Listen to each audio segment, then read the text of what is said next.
Hey guys, welcome back to another video. Dimana video kali ini aku mau share ke kalian tentang beberapa tips untuk membangkitkan mood belajar kalian.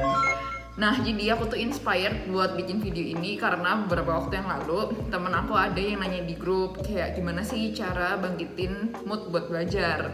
Nah, barangkali kalian yang lagi nonton ini adalah salah satu dari orang tersebut yang lagi struggle untuk membangkitkan semangat belajar kalian. Nah, di sini aku mau share ke kalian tentang beberapa cara untuk membangkitkan semangat belajar kalian.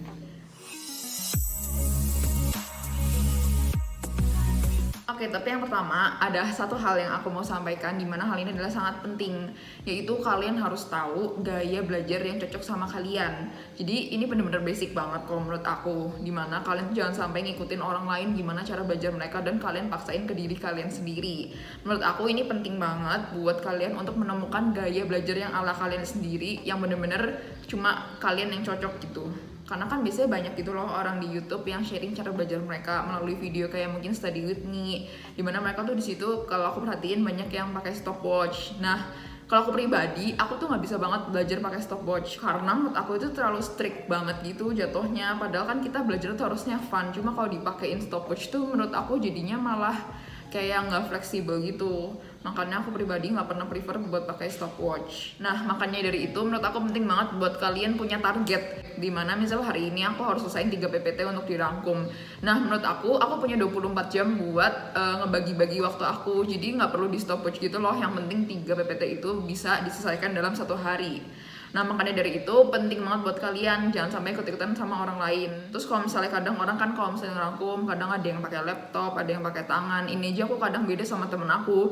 Temen aku tuh prefer katanya pakai laptop aja, katanya lebih cepet. Dan itu terserah kalian gitu, balik lagi kalian lebih suka yang kayak gimana. Kalau menurut aku pribadi, kalau pakai laptop tuh jatuhnya malah kita ngetiknya kebanyakan dan malah jatuhnya kita lebih banyak yang harus dihafalin gitu loh. Sedangkan kalau pakai tangan kan kita pasti pegel, makanya kita bakal lebih cenderung nulis yang singkat-singkat aja dan yang penting-penting aja.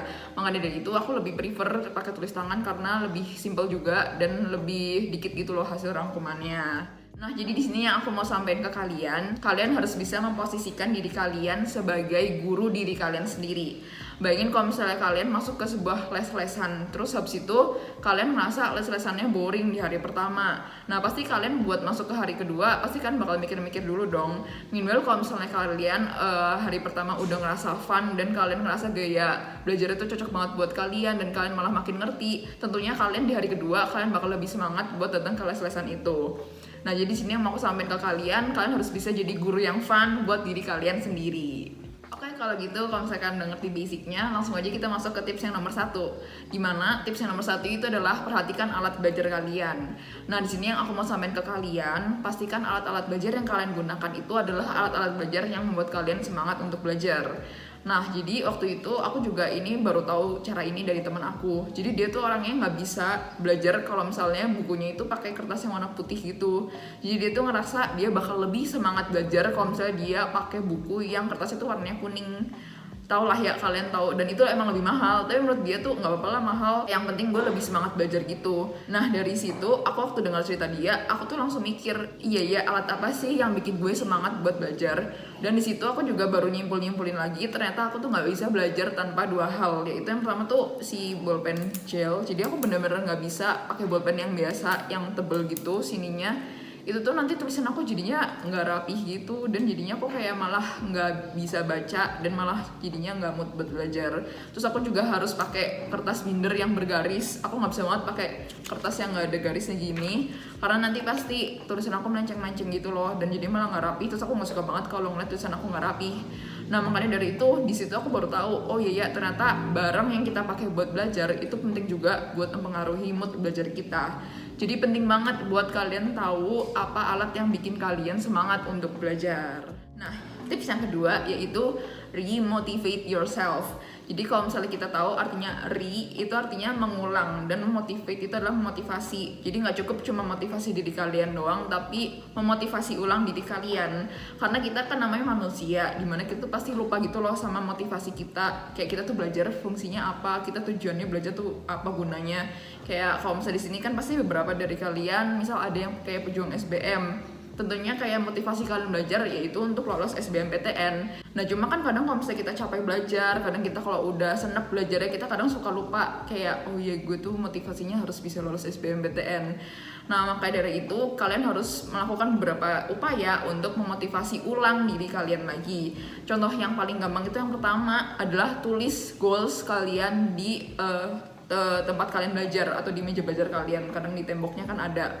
Jadi dulu aku pengalaman aku waktu belajar SBMPTN, aku tulis gede banget di meja belajar aku kayak pasti bisa lolos SBMPTN 2019, bener-bener pakai caps lock dan pakai spidol yang tebal gitu, karena bener-bener supaya waktu aku belajar dan waktu aku ngeliat tuh aku bisa ingat lagi motivasi aku buat belajar itu apa. Dan di samping itu menurut aku nulis goals itu salah satu tujuannya adalah mengimani, karena menurut aku penting banget untuk beriman karena terjadilah seperti apa yang kamu imani gitu guys. Terus yang kedua, dulu aku cara memotivasi diri aku sendiri adalah dengan nonton video orang di YouTube.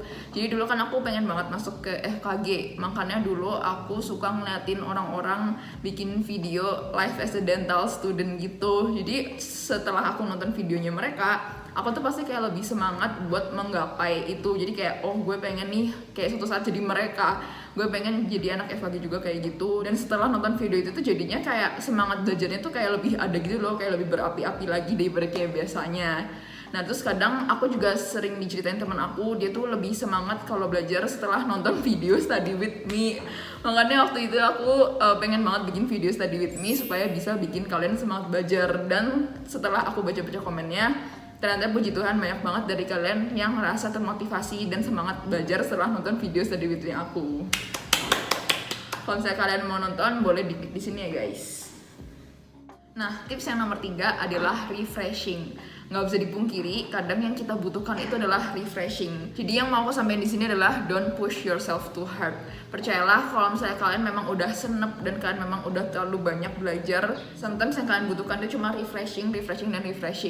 Karena ya pasti otak kita suatu saat akan ada di titik dimana dia tuh udah kayak senep, nggak bisa nerima materi apapun untuk masuk. Jadi penting banget gitu loh buat kalian buat nge-refresh otak kalian, yaitu merecharge otak kalian. Kalau misalnya aku udah ada di tahap yang bener-bener udah nggak bisa baca satu kata pun karena bener-bener udah melenger banget gitu, aku bakal langsung refreshing. Dan refreshing sepuasnya sampai otak kalian tuh memang sudah merasa siap untuk terima materi baru lagi. Jadi jangan sampai maksain diri kalian sendiri, karena aku waktu itu pernah belajar sampai nangis karena saking maksain diri aku sendiri. Waktu itu bener-bener kalau nggak salah bahannya itu terlalu banyak apa terlalu susah gitu. Pokoknya singkat cerita aku malam-malam nangis, terus habis itu didengerin sama dede aku. Terus kayak dia masuk ke kamar aku, terus dia bilang, kok lu belajar sambil nangis sih? Terus kayak aku curhat ke dia kan, terus dia kayak udahlah nggak usah tahu dipaksain, udah kayak nonton aja yuk kita. Terus aku malah diajakin nonton gitu kan, nonton YouTube sama dia. Terus kayak ya udah ketawa-ketawa bareng, ketawa-ketawa berdua. Dan di situ aku kayak ngerasa kayak beban hidupku kayak terangkat sebagian gitu loh karena refreshing itu. Jadi menurutku refreshing itu benar-benar berpengaruh banget, karena kadang kalian ada di posisi yang wah kayaknya gue udah nggak bisa banget belajar nih, tiba-tiba setelah refreshing tuh kayak mana-mana materi kayak malah mantangin gitu loh, kayak gue semangat lagi nih belajarnya gitu. Jadi kadang aku akan refreshing sampai sepuas aku, kayak sampai aku merasa berdosa gitu loh, kayak terlalu refreshingnya terlalu lama. Tapi ya nggak apa-apa gitu, selama itu yang kalian butuhkan supaya kalian siap buat menerima materi baru lagi, then go for it gitu. Lakukan apapun yang membuat kalian nyaman untuk belajar. Jadi makanya aku nggak bisa banget guys belajar pakai stopwatch, karena refreshingnya juga di stopwatchin. Aku nggak bisa banget, karena menurut aku refreshing itu kayak beda-beda, nggak bisa kayak ntar aku refreshing 10 menit harus udah selesai terus belajar lagi. Itu nggak bisa banget, karena menurut aku otak aku tuh kadang kayak ada di mood yang pengen lagi refreshingnya lama, kadang bisa cepet gitu. Jadi ya gitulah. Jadi intinya aku lebih suka gaya belajar yang fleksibel gitu, lebih ngikutin akunya gitu, bukan aku yang ngikutin rules belajar aku sendiri gitu. Nah selanjutnya ini adalah tips yang paling terakhir, yaitu yang keempat. Anggap waktu yang kalian punya itu cuma sedikit. Jadi kalau misalnya kalian cuma punya waktu 2 hari buat belajar, misal di ujian apa gitu, nah lakukan yang terbaik, do your best di 2 hari ini. Karena mikirnya setelah 2 hari ini kalian tuh kelar, kalian bebas, kalian free, kalian bisa ngapain aja, mau kayak jempalitan, mau jungkir balik, terserah.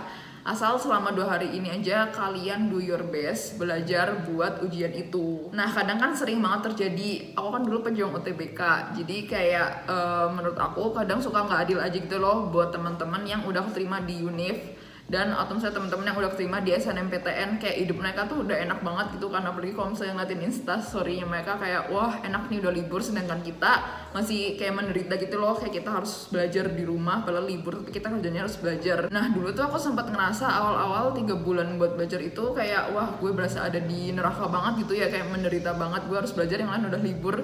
Tapi ada di satu titik dimana aku tuh bisa ngerubah mindset itu. Justru aku malah mikir gue cuma punya waktu 3 bulan, maka do your best di 3 bulan ini gitu. Kayak aku mikir ikutan SBMPTN itu cuma pengalaman sekali seumur hidup, dan kayak 3 bulan ini aku pengen aku bisa ngelakuin yang terbaik, aku pengen bisa ngeluarin apa yang aku punya, apa yang aku bisa, semuanya aku keluarin di 3 bulan ini. Dan setelah 3 bulan ini nanti aku bebas mau ngapain aja. Justru mikirnya dibalik gitu loh guys, jangan malah mikir yang aduh 3 bulan ini kayaknya gue bakal menderita belajar mulu.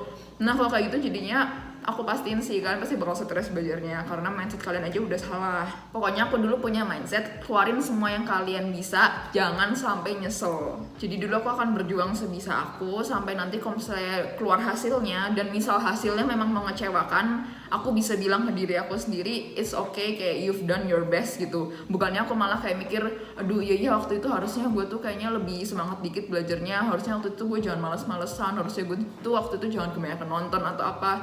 Kayak aku punya mindset aku harus ngelakuin yang terbaik mumpung masih ada waktu. Aku harus ngeluarin yang terbaik di waktu itu yang aku punya, yaitu 3 bulan waktu itu, supaya nanti kalau misalnya hasilnya keluar dan memang hasilnya mengecewakan, kayak aku bisa ngomong ke diri aku sendiri it's okay, nggak apa-apa, kayak kamu udah ngelakuin yang terbaik gitu guys. Nah, tapi terlepas dari 4 tips yang tadi sudah aku berikan ke kalian, aku mau sampaikan ke kalian, mood belajar kalian itu pasti bakal ada terus kalau misalnya kalian itu punya goals dan kalian tuh mau menggapainya. Jadi percuma kalau misalnya kalian punya goals doang tapi kalian males buat menggapainya, karena itu sama aja kayak orang mau sukses tapi nggak ada effort, dan sama aja kayak orang mau dapet duit tapi nggak mau kerja. So, semoga tips-tips yang sudah aku sampaikan ke kalian tadi bisa bermanfaat buat kalian dan bikin mood belajar kalian lebih naik lagi dan lebih meningkat lagi. Kalau misalnya kalian suka sama video ini, jangan lupa untuk like dan juga share ke teman-teman kalian dan juga subscribe ke channel aku. So, kalian juga bisa request di bawah aku harus bikin video apa ke depannya. Stay safe and stay healthy. Bye guys!